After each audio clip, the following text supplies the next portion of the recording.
চলে এসেছি আর খেলার খবর চ্যানেলে বিগ আপডেট নিয়ে। তো চলো বন্ধুরা, খুব গুরুত্বপূর্ণ আপডেট নিয়ে চলে এসেছি। ফুল ভিডিওটা দেখতে থাকো, স্কিপ করবে না। স্কিপ করলে ভিডিওর মধ্যে অনেক কিছু মিস করবে। এবং এই খেলার খবর চ্যানেলে যারা নতুন আছে অবশ্যই খেলার খবর চ্যানেলটা সাবস্ক্রাইব করে পাশে থাকা বেলাইকন ঘন্টাটাকে ঢং করে বাজিয়ে দাও। বেশি বেশি লাইক এবং কমেন্ট করে দাও, যাতে মোটিভেট হয় তোমাদের এই খেলার খবর চ্যানেলে ফার্স্ট আপডেট দিতে পারি। তো চলো বন্ধুরা, ফার্স্ট আপডেটটা নিয়ে কথা হলো, খুব গুরুত্বপূর্ণ আপডেট তোমাদের শেয়ার করতে চলেছি ভিডিওর মধ্যেই।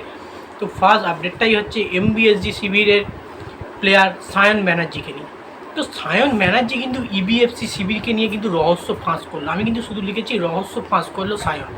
তো বেসিক্যালি রহস্য ফাঁসটা কি, ইবিএফসি শিবিরের যে সমস্ত সিক্রেট জিনিস এবার কিন্তু মোহনবাগান শিবিরে সবই উপড়ে বলে দিতে চলেছে। ইস্টবেঙ্গল শিবিরে কলকাতা ডার্বি, ক্যালকাটা ফুটবল লিগে যে সমস্ত ডার্বি ইস্টবেঙ্গল চ্যাম্পিয়ন হয়েছে সে সমস্ত সব কিছু বলবে, কারণ সামনে কলকাতা ডার্বি আছে। এবং আইএসএলের টাইমে কিন্তু বড়দের সিনিয়র দল নিয়েও কিন্তু কিছু বার্তা দিয়ে দেবেন দলকে, যাতে ইস্টবেঙ্গলকে হারাতে মোহনবাগানের সুবিধা হয়, সহজভাবে হারাতে পারে, তাদের ট্যাকটিক্সটা ভেতরকার কিছু ট্যাকটিক্স জানতে পারে। সেই কারণে কিন্তু সায়ন ব্যানার্জি ইস্টবেঙ্গলে কিন্তু রহস্য ফাঁস করলো। এবং এমনই একটা প্লেয়ারকে মোহনবাগান ইস্টবেঙ্গলে সাইনিং করিয়েছে যে হচ্ছে একদম ইস্টবেঙ্গলের পুরো একদম ফুলফিল কনফার্ম প্লেয়ার ছিল সায়ন ব্যানার্জি। সায়ন ব্যানার্জির নাম মানে ইস্টবেঙ্গল, এমনটাই যে হবে ইস্টবেঙ্গল থেকে সায়ন ব্যানার্জিকে তুলে নিয়ে মোহনবাগানে আসবে এটা কিন্তু ভাবাই যায়নি। এবং একটা দিমিত্রি পেত্রাতসের সঙ্গে একটা ডুয়েল হয়েছিল, সেই ডুয়েলটা নিয়ে কিন্তু প্রচুর পরিমাণে ট্রোল হয়েছিল।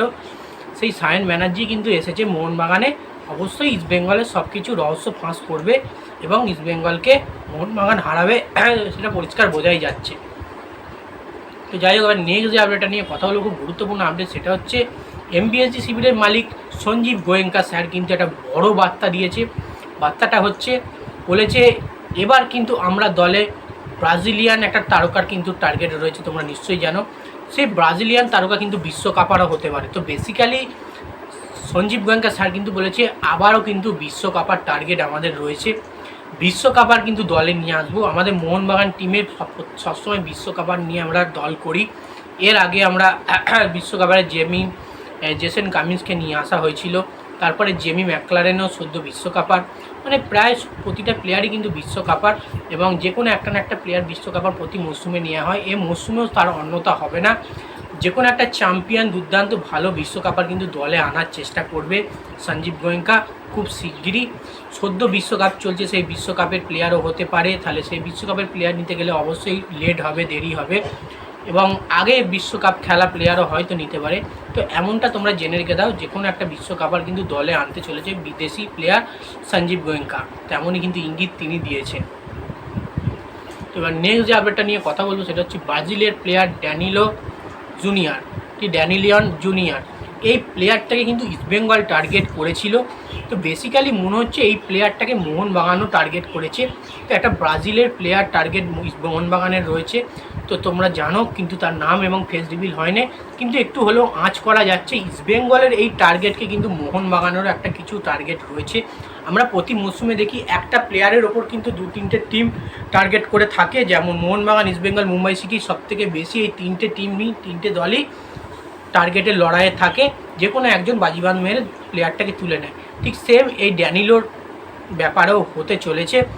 ইস্টবেঙ্গলের কিন্তু জোরালো টার্গেট রয়েছে, তারপরেও শোনা যাচ্ছে মোহনবাগানের সঙ্গে একটা কন্ট্যাক্ট রয়েছে, মোহনবাগানও কিন্তু এই প্লেয়ারটাকে দলে নেওয়ার চেষ্টা করবে।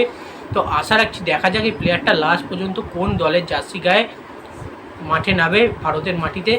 আইএসএল বলো, ডুরান্ড কাপ বলো, আইপিএল বলো, সুপার কাপ বলো, কোন দলের জার্সি গায়ে মাঠে নামে দেখা যাক। নেক্সট এবং লাস্ট আপডেট যেটা নিয়ে কথা হচ্ছে সেটা হচ্ছে কিছুটা হলেও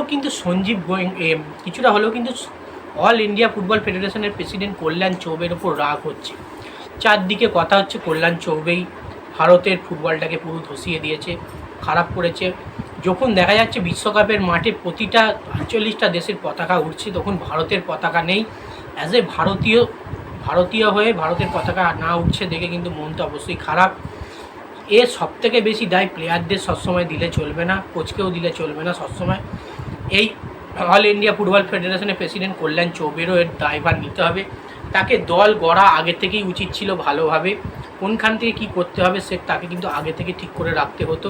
সেই জিনিসটা কিন্তু সেই করেননি, করতে ব্যর্থ। তো কল্যাণ চৌবেকে দায়ভার নিতে হবে, খুব শিগগিরই এর বিদায় ঘটানো উচিত, অন্য কোনো প্রেসিডেন্টকে দলে মানে প্রেসিডেন্ট আনা উচিত, দেখা যাক কী হয়। তো যাই হোক, এই আপডেট ছিল। ভিডিওটা যদি ভালো লেগে থাকে লাইক কমেন্ট শেয়ার সাবস্ক্রাইব করে পাশে থাকা। চলো বন্ধুরা, ভাই, আমার নেক্সট ভিডিও দেখা